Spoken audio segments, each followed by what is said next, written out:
Guys, in this video I'm just going to be covering how to do your thick downstrokes and upstrokes. Letter formation aside, this is just how to use your brush pen. So whenever you're writing, your downstrokes, so let's say you're doing an A that comes up, around and down, back up, and then down again. So anytime that you're going down, which is toward yourself, you're going to be pressing full pressure on your brush. As you start to curve and come back up, it's when you lighten pressure.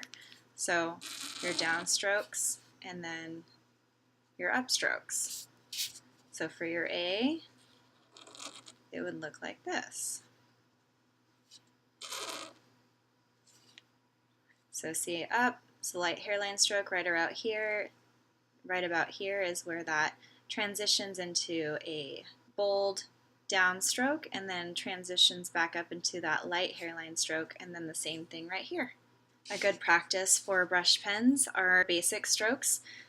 So we have our downstroke,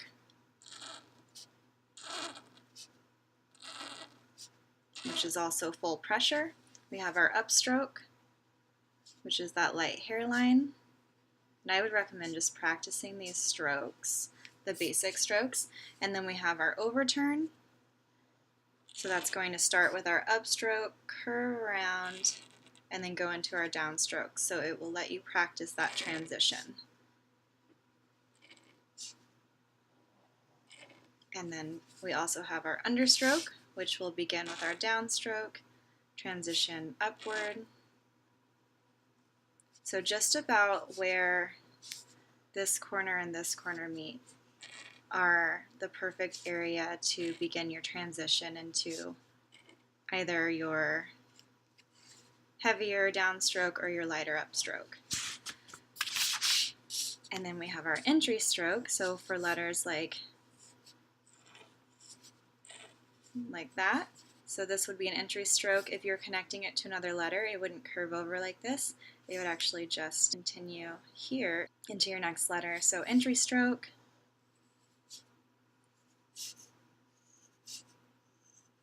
So that's a light hairline as well. We have our ascending stem loop, so that looks like this. About halfway in the middle of a letter, upstroke and then back down. Light upstroke, back down. And that would be for a B, or K, something like that. So practice just the ascending stem loop. And then the same thing, we have the descending stem loop, which you'll find in J's, G's, Y's. And don't be afraid to go really slow until you get used to these motions. And then we have our oval. This one will combine your overturn and underturn. It's really easy to start shaking on your upstrokes, so I would recommend either starting a little bit lower and then meeting here, or use your wrist and your arm. So like right here you're using your hand, start using your wrist and your arm as you come here, and that prevents that shakiness.